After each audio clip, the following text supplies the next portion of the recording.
బుల్డోజర్లు పేదింటిపైకి ఉన్నాయి. ఆడబిడ్డలు పండుగ చేసుకునే సందర్భంలో ఇవాళ కన్నీళ్లు పెట్టుకునే పరిస్థితి ఉంది. ఇక ప్రజెంట్ మనతోటి ఈటల రాజేందర్ గారు ఉన్నారు, మాట్లాడదాం. ఏమన్నా పండుగ చేసుకోవద్దా ఆడబిడ్డలందరూ? పండగ పూట ఇట్లా వాళ్ళని ఏడిపియడం ప్రభుత్వం బుల్డోజర్లు ఏంది అసలు? తెలంగాణలో ఆడబిడ్డలకి బతుకమ్మ పండుగ సెంటిమెంట్ పండుగ. ఆ పండుగ రోజు వందల మంది పోలీసులు డోజర్లు పట్టుకొని వచ్చి కళ్ళ ముందే పిల్లలు మహిళలు కాళ్ళ మీద పడి ఏడుస్తున్నా కూడా కనికరించకుండా గూడు చెరిపేసింది. గూడు చెరిపేసి తృప్తి పొందలే.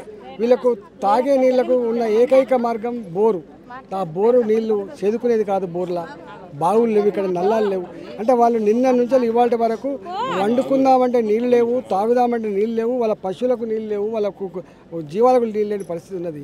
అంటే ఒక దేశం మీద శత్రువు దాడి చేస్తే ఎట్లా విధ్వంసం సృష్టించడం అంతకంటే దుర్మార్గంగా చేసిండ్రు. మరి వీళ్ళంతా తెలంగాణ బిడ్డలు. వీళ్ళు ఉన్నది గాజుల రామారంలో ఉన్నారు. వీళ్ళు పొట్ట చేత పట్టుకొని వచ్చిన వాళ్ళు. వీళ్ళు హైదరాబాద్లో కన్స్ట్రక్షన్ రంగంలో పనిచేసే కార్మికులు. వీళ్ళు ఇళ్లల్లో పనిచేసుకొని బతికే వాళ్ళు. 60 గజాలకు కూడా ఎలిజిబిలిటీ లేదా చెప్పండి? 60 గజాల ఇళ్ళను కూడా నువ్వు కూల్చివేస్తే నీకు ఏం న్యాయం జరుగుతుంది? నేను అంటున్నా, ఒకవేళ బ్రోకర్లు ఉంటే, నాయకులను ఇన్వాల్వ్ అయి ఉంటే, ఎవరైనా డబ్బులు తీసుకుంటే వాళ్ళని ఉరిశిక్ష వేయి, జైల్లో పెట్టు వాళ్ళని. కానీ వీళ్ళని ఎందుకు పనిష్మెంట్ చేస్తావు? ఆదివారం పూట కూల్చవద్దు అని కోర్టులు చెప్పినా కూడా అసలు హైడ్రా ఎక్కడ కూడా వెనకడుగేస్తుంది. అంటే కోర్టులు చెప్పిన ఇనే పరిస్థితులు లేదా హైడ్రా? వాళ్ళకి ఎక్కడ కోర్టుకు పోతారో, ఎక్కడ కోర్టులలో స్టే వస్తుందని చెప్పి హాలిడే రోజు చూసుకొని హైడ్రాను అనేక సార్లు మొట్టకాయలు వేసింది. మీరు హాలిడే రోజు ముట్టుకోవద్దు, పేదల గూడు చెదరకొట్టద్దని చెప్పినప్పుడు కూడా జ్ఞానం లేదు. మరి వాళ్ళకి జ్ఞానం లేదు. వాళ్ళకి ఇవాళ నిన్న ఆదివారం హైకోర్టు చెప్పింది. రెండోది నిన్న పెద్దలకు బియ్యం ఇచ్చే రోజు, బతుకమ్మ పండుగ రోజు వాళ్ళు 60 గజాలలో ఉంటారు. వాళ్ళ ఇళ్ళని చూస్తూ ఉంటే, వాళ్ళ బతుకు చూస్తూ ఉంటే నీ మనవడో నా మనవడో ఉంటాడా అని చెప్పడుతున్నారు. నీ కూతురు నా కూతురు జీవిస్తారు చెప్పండి. ఓ గంత పేదల కన్నీళ్లను పండుగ రోజు చూసిన ప్రభుత్వానికి వాళ్ళు శాపనార్థాలు పెడుతున్నారు, నాశనం అయిందని.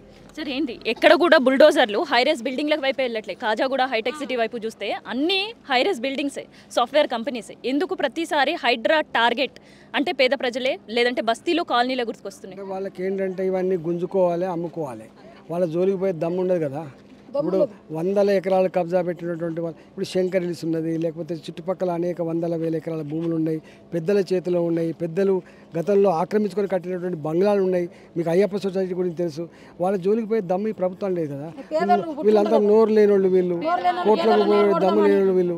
అందుకనే వాళ్ళ మీద పడుతున్నారు. అంటే ఈ ప్రభుత్వం వచ్చినప్పుడు పేదలకు ఇల్లు కట్టిస్తారని చెప్పి ఆశపడ్డారు, కానీ పేదల ఇల్లు కూలగొట్టే ప్రభుత్వంగా రికార్డులకు ఎక్కింది. తప్పకుండా దీని గురించి ముఖ్యమంత్రి గారికి ఉత్తరం రాస్తా. ముఖ్యమంత్రి గారు ఇక్కడ ఎంపీగా ఉన్నారు, వారికి అంతా తెలుసు, ఈ ప్రాంతం అంతా తెలుసు. అంటే ఆనాడు నీకు భిక్ష పెట్టిన ఈ పార్లమెంట్ మీద గింతెందుకు కక్ష కడతావు, ఇట్లా ఎందుకు కూలగొడతావు?